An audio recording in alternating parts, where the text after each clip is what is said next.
गया? क्यों हम सत्ता विहीन हो गए? क्यों हम अधिकार विहीन होते चले जा रहे हैं? क्यों सम्मान विहीन हो गए हम? इस चीज को जानना पड़ेगा। तो हम जहां छोड़ले रही हैं वहीं से चलत हैं। अब हमार भजन शुरू होके जाती, वंदना हमार चलत है। पूजा का शाब्दिक अर्थ होता है जिस चीज की पूर्ण जानकारी होती है उसके स्मरण को पूजा कहते हैं। यहाँ जाने के कुछ ना है, गोबर लुणिया दिल के वो ऊपर अगरबत्ती धरा के 500 पेल देते पूजा ना है, ये चुतियापा हो। बहुजन समाज के लोग जब अपना इतिहास जान जाएंगे तब वो पूजा और पद्धति का मतलब भी समझ जाएंगे। गोबर पुजवा करके आपको तौला जाता है कि पढ़ा लिखा समाज अभी कितनी दिमागी रूप से तैयार है। इसका यही मतलब है और कुछ इसका मतलब नहीं है। अरे वाह। अब पूजा देवी देवताओं की होती है तो मैंने जो अपने जीवन में अध्ययन किया देवता के रूप में जो मैंने पाया, तो सबसे बड़ा देवता मैंने किसी को पाया तो अपने पिता को पाया। दुनिया में बाबू पिता से बड़ा कोई देवता आज तक हमने नहीं देखा। देवता का शाब्दिक अर्थ होता है देने वाले को देवता कहते हैं। दुनिया में बाप एक ऐसा देवता हुआ कि जो अपने बिना चप्पल का चला लेकिन अपने बेटे को बिना बूट का नहीं रहने दिया। दुनिया में बाप एक ऐसा देवता है पूरा जीवन अपना झोपड़ी में बिताया। मोहन भैया खानपुर से पहले अपने बेटे के लिए कोठी बनवा करके खून को पसीने में परिवर्तित करके बेटे और बहू को देकर के तब धरती को छोड़ा। और देवी के रूप में हमने पाया तो मां से बड़ी देवी दुनिया में नहीं कोई है। यहाँ तो इतना माई कुल बनाए दिला, इतना माई बनाए दिला कि हम जन्म दे वाली माई के भुलाए गेली। हो माई हो, यहाँ गाय माई, अग्नि माई, धरती माई, गंगा माई, पूर्वी माई, शीतला माई, मुड़कटिया माई, लनकटिया माई। अब इतना माई है तो वहां बता देते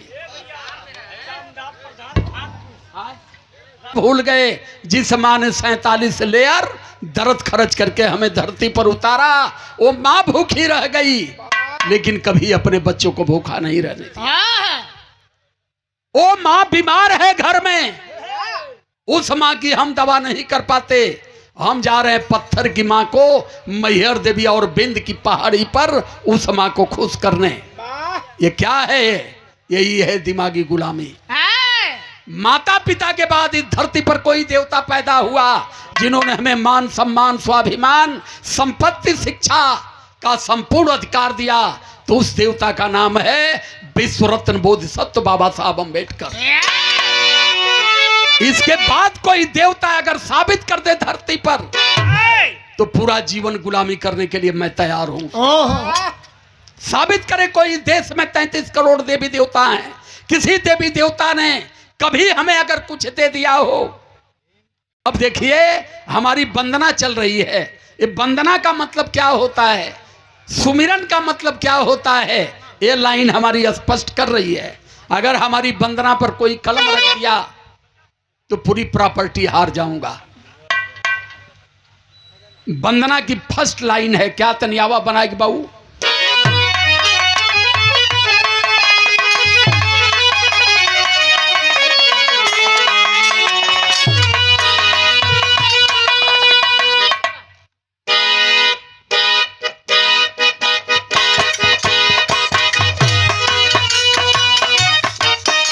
जय हो जय हो, क्या बात है।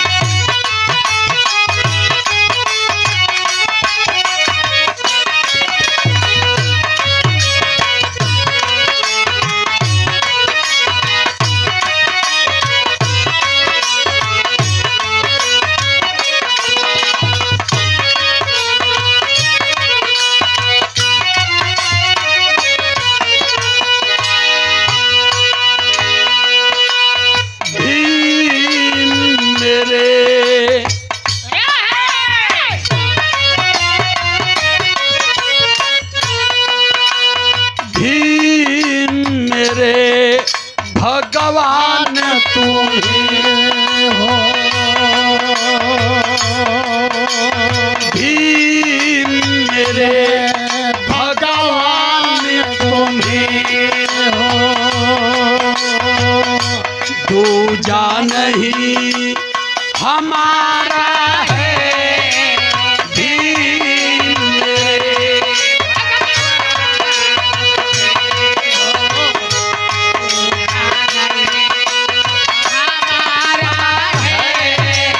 भीम मेरे भगवान तुम्हें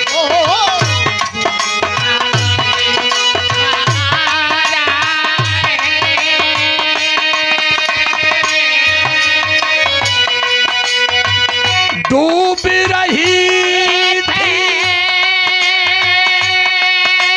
अरे नाव बावर ने कर दिया सहारा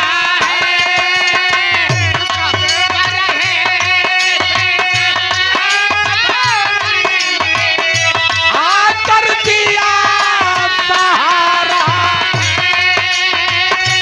डूब रही थी नाव बावर में आकर दिया सहारा भीम मेरे भगवान तुम्हें हो दूजा नहीं हमारा है भीम मेरे भगवान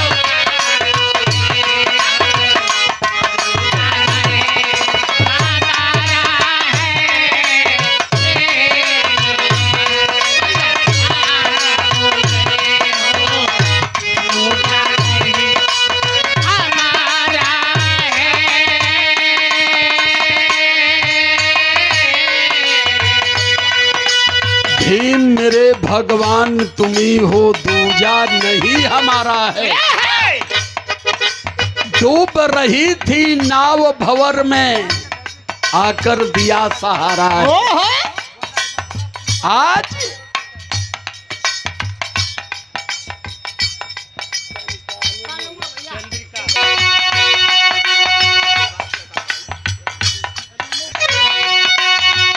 किसी कलम में अरे रेत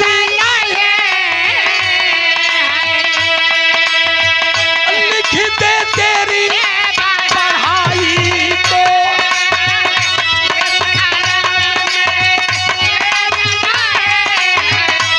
लिख दे तेरी